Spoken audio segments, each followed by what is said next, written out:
เลเพนด้วยลองมานะกับปันตัวเร็วไหนเนี่ยก็แปลว่าเป็นกับปันอินเทอร์เน็ต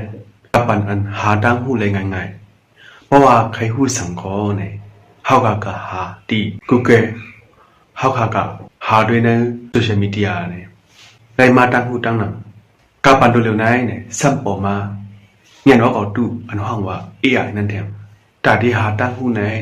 ง่ายลงใจมากเด็ดๆก้นหนุ่มกับปันตัวเร็วไหนเนี่ยมังเจอเนี่ยมอปิญญาตั้งหนำตั้งหลายเด็ดๆภาษาความลาดในก็มอตั้งหนำตั้งหลายมอหลายมิวมังเจอความเขมอความเองอังเกิลมอมังเจอเลยจุมคู่เลยปล่อยตั้งหนำตั้งหลายเลยเปลี่ยนกวนมีปิญญามานำเด็ดๆเป็นกวนหนุ่มเจือมีปิญญามานำเด็ดๆก็บอกมีปิญญามอปิญญาเลยเนี่ยมังเจอเอากุ้งเอามุนจอมปิญญาอันเขามอไว้นั่นเพราะว่าเอากุ้งเอามุนจอมอันเหลวไปได้อันเป็นสังทุกที่เอากุ้งเอามุนนั่นเสียพอป้นเป็นอันจันเอากุ้งเอามุนกว่าซื้อเนี่ยคนเอาขาในใกล้หมาดหน้าอย่าเลยใกล้หัวใจแผ่นสงนั่นเขาที่เด็กมันเขาขาดเดลัยว่นว่าเดลัยหาด้วยว่าอันเขาขาอำหัวมอนั่นเป็นอีสางในเสดาก้นมังเจอซ้ำก้นหนุ่มมังเจอซ้ำเนี่ยเกาหูเกาหมอเกากัดแขนวันไหนเสียทิ้งซิมเลยเองที่จุดเจ้าเก่าเลยมีใจหมาหน้าอย่างมีหัวใจเป็นทรงเลยเป็นรองหางจ้าลงกว่าเกี่ยวกับรองหมาหน้าในเสียเนี่ยมีความกวนเท่าเมื่อก่อนรัดในไว้ขอความมันหนึ่งต้นเข้าอันมาลีน่าเนี่ยใกล้ตังขึ้นผ้าเขาต้นเข้าอันมีหมากเต็มต้นเข้าอันหมากมันมีสารเต็มทุนนั่นเจอเนี่ยตีความลงไว้ในเขาข้อความมันได้เป็นสังขารเนี่ยเป็นข้อความอันอย่างหนึ่งคนมีปิญญาเต็มทนเลยคนก่อนมีปิญญาเต็มทนนั้นเขาคนก่อนมีปิญญาเต็มทนนั้นใกล้หมาหน้าอย่าเลยใกล้หัวใจเพียรสูงบ่หมอน้อมดอกบนนั้นเขาคนมีปิญญาเต็มทนนั้นเนี่ยเพราะว่าหันเจอเปิดหมอลิงหมอไล่เนี่ยก็ใกล้หลัดความขี้เด็กเตียงเปิดว่าสุดได้เจอคนหมอลิงหมอไล่สั่งลงดีกว่าผู้สั่งเด็ดละเนี่ยใกล้หลัดความถังเล็กเปิดง่ายๆนั่นเขาถ้ามีความแทงคนหนึ่งว่าน้ำลึกน้ำมอลึกในนั้นเขาน้ำในเนี่ยเพราะว่ามันลึกเนี่ยมันใกล้เย็นไว้น้ำอันนั้นพอลึกนะเนี่ยเสียงมันใกล้มอเลยเสียงมันใกล้ยางในเขากวนมีปิญญาเต็มทนเลยกวนมีปิญญาเต็มทนนั้นก็มันเหมือนไหนเนี่ยเขาลองดังอันไหนเตียงนึงไว้นั่นเขาพอยอในความใจมือเอาค่ะยังห้องไว้มีความปุ่มหนึ่งมันมาหน้าไหนเนี่ยใกล้เอาปีกดแก่เฮาตกแต้มนาในเขาคนเฮาขาไหนเพราะว่าเฮาขามีหมาหน้าเลยโหใจเป็นทรงอยู่เฮาขาวนว่าเกาหูเกาหมอกเกากัดอยู่ในเจอเลยแต่เฮาดีกว่าเล็บเพี้ยนเอาที่ปิญญาเปิ้นไรนั่นมันดีเป็นหยาบเย็นได้เขาก็บนนั้นเลยใจมือเอาค่ะพวงความใจมือเอาค่ะจะห้องว่ามันมาหน้าไหนใกล้เอาปีกดแก่เฮาตกแต้มนาอันนั้นดังนั้นเขาปองใจเด็กมันไข่หมายถึงเรื่องไหนนั่นเขาดีๆมันกุนเฮาขาในเนี่ยกุนเฮาขาในมีปิญญากันกูก็มีปิญญาหังไปพังมันโดดเดียวมันเหมือนเขามีปิญญาปากโยในคะเลยนั่นคือเต็มมาปากไปหนึ่งโยนั้นเพราะว่าข้าขาสอนเอาก้นก่อนหัวหมออันคำหมอนั่นเจอข้าก็ได้หู้มาปากไปหนึ่งโยนั้นเขาเพราะว่าเขาว่าเขาหู้กับหมอเขาก็เจ้าเสือแต่เขาขาดได้เลยปิญญานั้นก็เตรียมมีไม้เอาเลยในเป็นลองลู่ซุมปนตาตั้งขึ้นยาวนั้นเขาเกี่ยวเลยลองอันในเสียเนี่ยผู้ก่อนมีปลายวนขับเจเสียงเยอะคนเมืองเขเจ้าก็เขก้อนหนึ่งอันห้องชื่อว่าคนผิวชัดนั้นเนี่ยมันหลักในไว้ข้อความดีหมายต้องอันหนึ่ง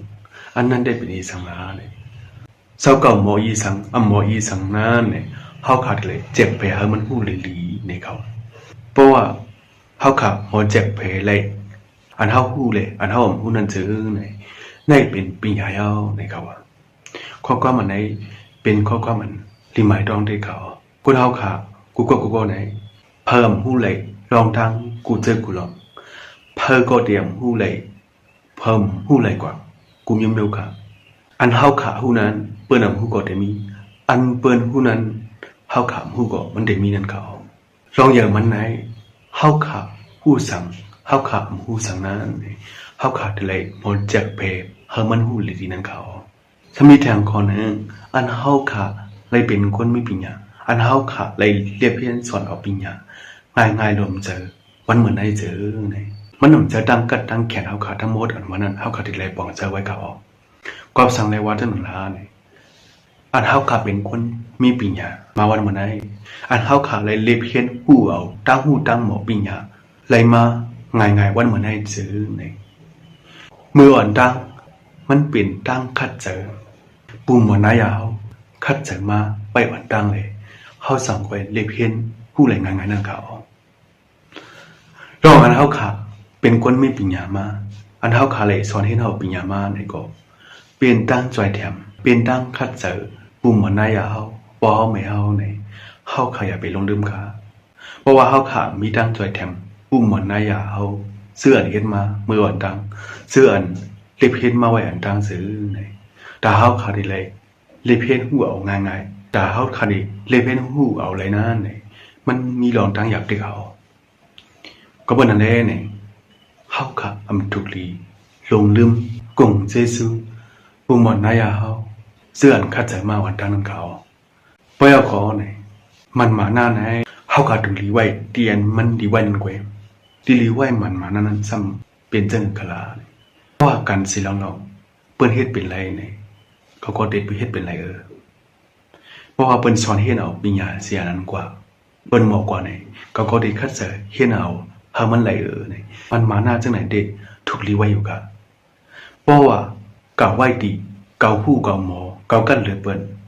คนก่อนกันเหลือเขาในอมีนี่มาหน้าไหนมันเป็นมาหน้าเดียนเฮาค่ะไว้ผิดนั่นเขาเฮาค่ะไว้ดีมันผิดนั่นเขา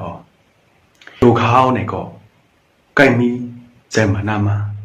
ก็แปลว่ามีเจอมาหน้ามาเลยอันเขาตีเลยเรียพี่เอาเตียนเขาจังเลยปิญญาตั้งหูตั้งหมอนั่นเขาหลุดทามาเขาไว้เป็นมันมาหน้าเลยอันเขาถูหลิวนั่นอำหูมาก็มีดังนั้นในเป็นลองลุยซุ่มตากตัวเขานั่นเขาก็บนนั่นแหละเนี่ยเขาใครเป็นคนมีปิญญาเกิดเขายาวเนี่ยเขาใครเป็นคนหมอปิญญากับปันมาเขายาวเนี่ยลองตั้งซื้อในมันนำจะว่าตั้งกัดแขนเฮาหลายๆในเฮาขาดดุลีปองจะไว้สิเฮาขาอำดุลีไว้มาหน้าโหเจอเปลี่ยนสงกาเพราะขามีแต่ใครเลยเพี้ยนเจอในดีเลยก็มันจังไรปัญญาอันวานาในเฮาขาอย่าไปลงลืมขาเอาค่ะวิดีโอในได้มีหนังไว้ค่ะยุ่มยำมาวิดีโอในได้มีปณิดาโอ้ยก็เขาพี่น้องเขายินจะวันแบงค์ได้ด้วยสักค่ะปัจจุบันวิดีโอมาแทนเขาไม่สงกา